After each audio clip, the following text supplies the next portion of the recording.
Hello students, আমরা class 11-এর first সেমিস্টারের প্রথম চ্যাপ্টারটা মানে ফিজিক্সের প্রথম চ্যাপ্টারের ছায়ার এমসিকিউ সলভ করছিলাম। ছায়ার বইয়ের এমসিকিউ সলভ করছিলাম। তো এই ভিডিওতে কোশ্চেন নাম্বার 10 থেকে আমরা সলভ করব। আর একটা কথা বলে রাখি যে সমস্ত কোশ্চেন কিন্তু তোমাদের এখান থেকে সলভ করতে হবে না। যে কোশ্চেনগুলো আমি দিয়েছি সেইগুলো খুব ইম্পর্টেন্ট, আর সেইগুলোই কিন্তু এক্সাম ওরিয়েন্টেড, তাই ওইগুলোই তোমরা প্র্যাকটিস করবে। আপেক্ষিক পরিবাহিতা এর একক কী? তো আপেক্ষিক পরিবাহিতা মানে কি বলো তো? দেখো, তোমরা ক্লাস 10-এ পড়েছিলে rho equal to R A by L, বা পড়েছিলে R equal to rho L by A. এই যে rho equal to R A by L, এইটা হচ্ছে আপেক্ষিক রোধ। ওকে, আর তো তোমরা জানো রোধ, এ হচ্ছে ক্ষেত্রফল আর এল হচ্ছে দৈর্ঘ্য। একটা তারের কত রোধ হবে সেইটা আমরা এই ফর্মুলা দিয়ে বুঝতে পারি।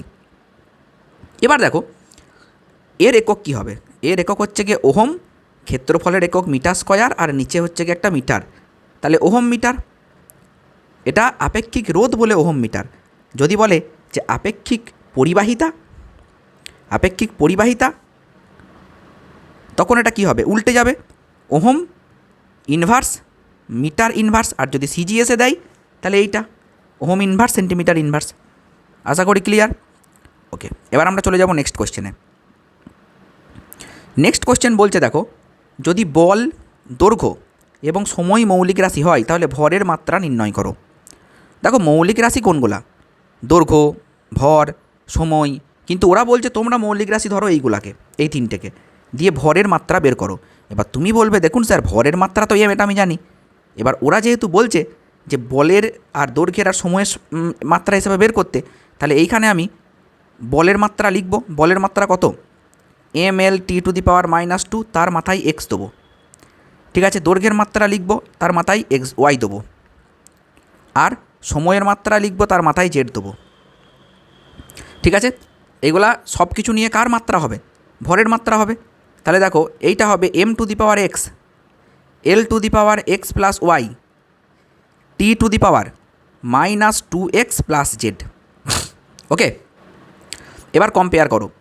বাঁ দিকে এমের মাথায় 1 আছে, এলের মাথায় এল তো নেই, তাহলে এলের মাথায় 0 আছে, আবার টি এর মাথাতেও 0 আছে।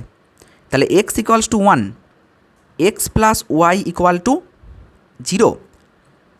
এখান থেকে না তুমি এক্স ইকুয়াল টু 1 কেন লিখলাম? এমের মাথাটা কম্পেয়ার করে, এলের মাথাটা কম্পেয়ার করে লিখলাম x plus y equal to 0। তাহলে এক্স ওয়াই ইকুয়াল টু তুমি কী পেয়ে গেলে? -1।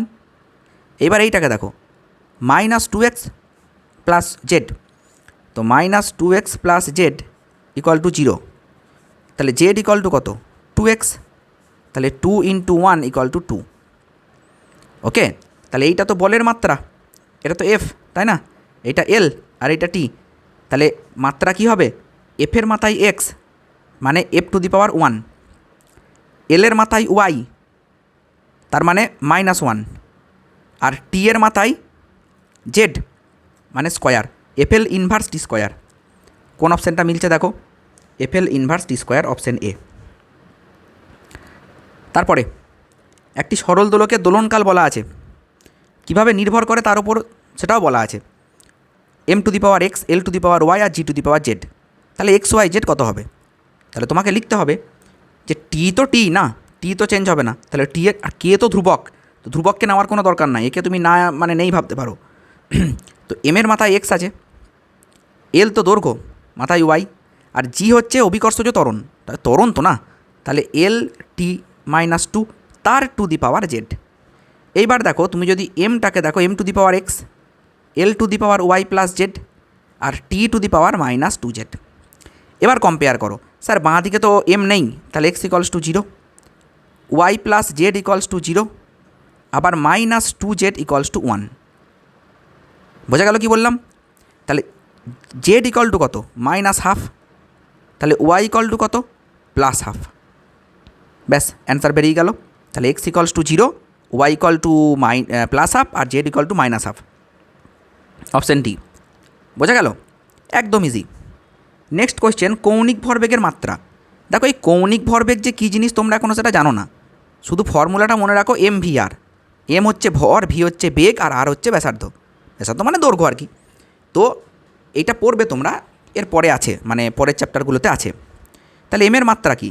এম এর মাত্রা তো এম, ভি এর মাত্রা তো এল টি ইনভার্স, আর আর এর মাত্রা এল। তাহলে কি হয়ে গেল বলো, M L square T to the power -1। তাহলে কোনটা হবে, M L square T to the power -1, option C. Next question দেখো, কোয়েশ্চেন নাম্বার 14 বলছে কোয়ান্টাম তত্ত্ব অনুযায়ী একটি ফোটন কণার শক্তি ই এর কম্পাঙ্ক নিউ এর মধ্যে সম্পর্ক ই ইকুয়াল টু এইচ নিউ। ঠিক আছে, তাহলে এইচের মাত্রা কি হবে? দেখো আমি কিছু জানি কি না জানি, এইটা তো বলে দিয়েছে যে E equal to H nu, তো ই হচ্ছে শক্তি, তো শক্তির মাত্রা M L square T to the power -2। এইচের মাত্রা আমি জানি না, কিন্তু নিউ কম্পাঙ্ক, কম্পাঙ্ক মানে 1/, সময়, তাহলে টি ইনভার্স। তাহলে এইচ ইকুয়াল টু কত, M L square T to the power -1, M L square T to the power -1। Question number 18 দেখো, এররের কোয়েশ্চেন আছে, যারা এররের কোয়েশ্চেন দেখো নি, ঠিক আছে, 11 নম্বর ক্লাসটা দেখে নাও, 11 কিংবা 12, আমি এররের ক্লাস একদম কমপ্লিট করিয়ে দিয়েছি, বুঝিয়েও দিয়েছি। দেখো একটা ভৌত রাশির মাত্রা বলা আছে যে M to the power a, L to the power b, আর T to the power -c। তো এম এল টি পরিমাপ করার সময় ত্রুটির পরিমাণ যদি এইগুলা হয়, তাহলে মোট মানের ত্রুটি কত হবে? দেখো আমি ধরে নিলাম এইটা পি, পি ইকুয়াল টু এইটা, তাহলে মোট ত্রুটি del P by P equal to A into del M by M plus B into del L by L minus C into del T by টি।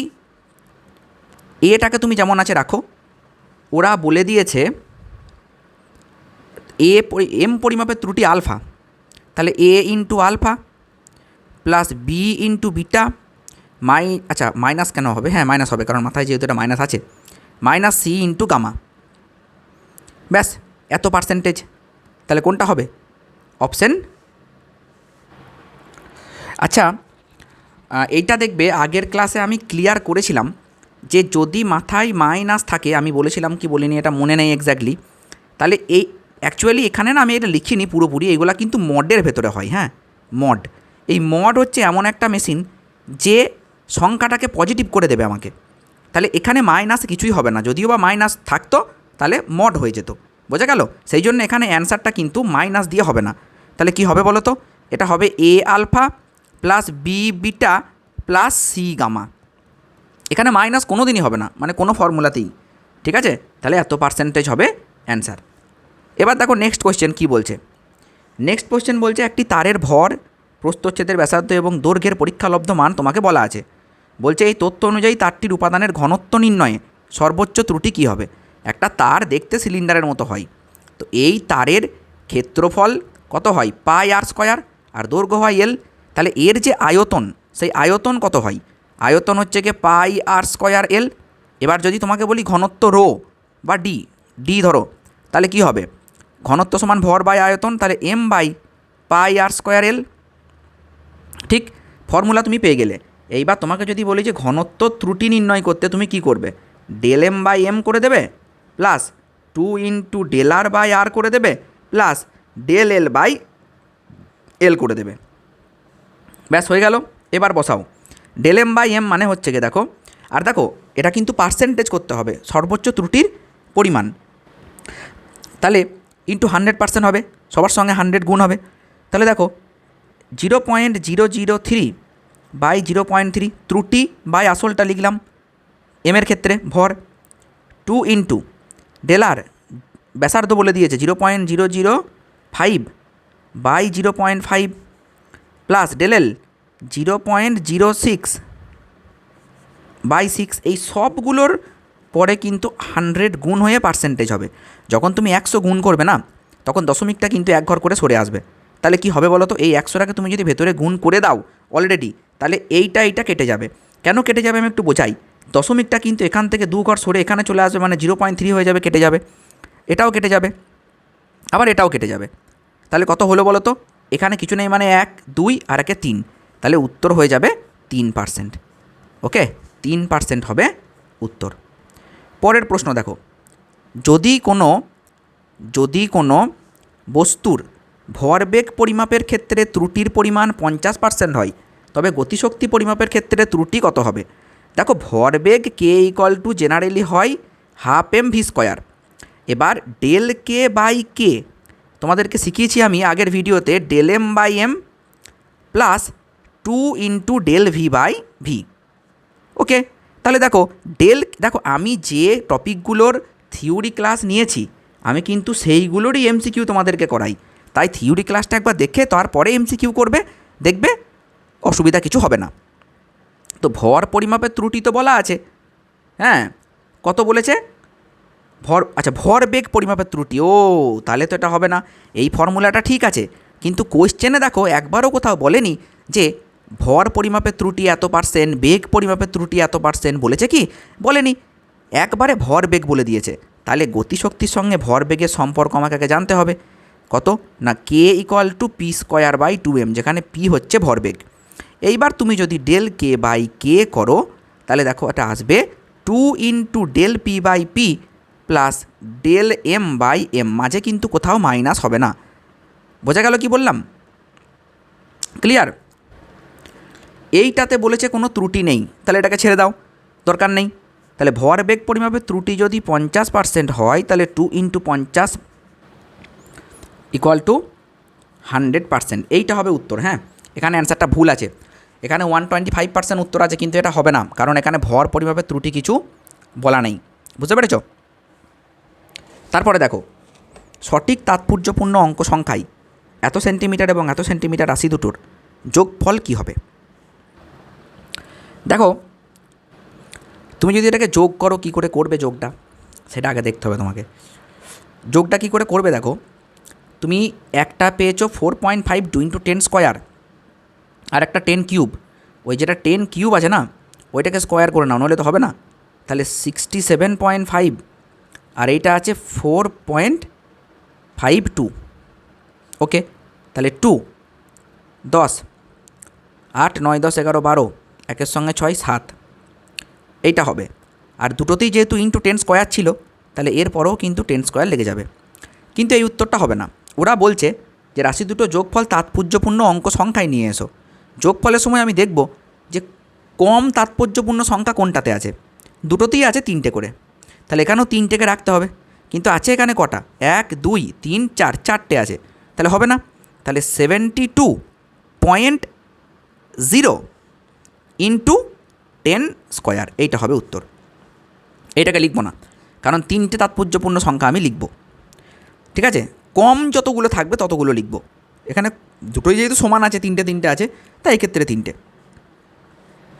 কোন প্রক্রিয়ার সময় তাৎপর্যপূর্ণ অঙ্ক সংখ্যা হ্রাস পেতে পারে?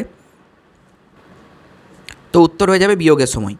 এবার কেন বিয়োগের সময় আমি একটুখানি বুঝিয়ে বলি তোমাদেরকে। দেখো ব্যাপার হচ্ছে, আমি তোমাকে মনে করো একটা বললাম যে 9.85 মাইনাস 9.81 করো, তুমি কি বলবে?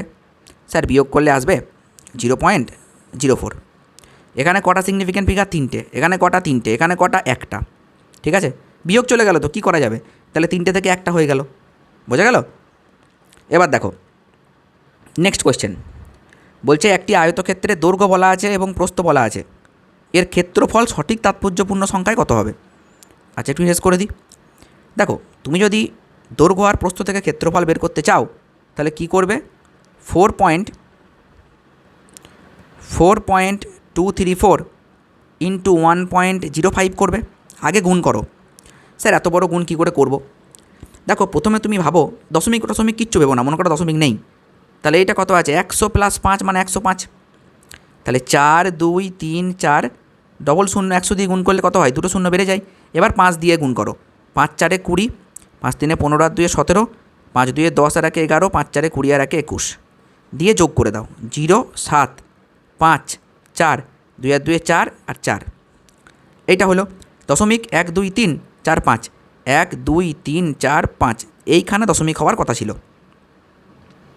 ঠিক আছে, এইখানে দশমিক হওয়ার কথা ছিল, কিন্তু হবে কি? বলেছে তাৎপর্যপূর্ণ সংখ্যায়। আচ্ছা একটা কথা বলো আমাকে, এখানে কম তাৎপর্যপূর্ণ সংখ্যা কটা আছে? এইটা 3টে। তাহলে আমাকে 3টে তাৎপর্যপূর্ণ সংখ্যায় উত্তরটাকে আনতে হবে। তাহলে কী আনবো উত্তরটা? মানে এইখানে টার্মিনেট করতে হবে। এবার 4-এর যে পরের সংখ্যাটা সেটা কত আছে? 5 আছে। তার মানে এটা কত হবে? 4.45। এইটা হবে তাৎপর্যপূর্ণ সংখ্যায় উত্তর। এবার পরের প্রশ্ন দেখো, বলছে পরীক্ষাগারে ওহমের সূত্রের সাহায্যে তুমি রোধ নির্ণয় করেছো, ভি পেয়েছো এইটা, আই পেয়েছো এইটা, তার মানে ত্রুটি পেয়েছো একটা। তো আর এর মানের শতকরা ত্রুটি কত? দেখো তুমি যদি খুব ভালো করে মনে করে দেখো যে V equal to I R, তাহলে আর ইকুয়াল টু কত? V by I. তাহলে তুমি যদি ডেল আর বাই আর করো, তুমি এই দিকটা পাবে ডেল ভি বাই ভি, আর এই দিকটা পাবে del I by I. Del V by V করলে কী পাবে বলো তো? 5/100। আর ডেল আই বাই আই করলে কত পাবে বলো তো? 0.2/100। এবার তোমাকে তো পার্সেন্টেজ করতে হবে, মানে গণিত 100 করতে হবে। তার মানে 5 গণিত 100 করলে এই 100 আর এই 100 কেটে পালিয়ে যাবে। পার্সেন্টেজ করতে গেলে এর পরে আবার ইনটু দিয়ে 100% লিখতে হয়।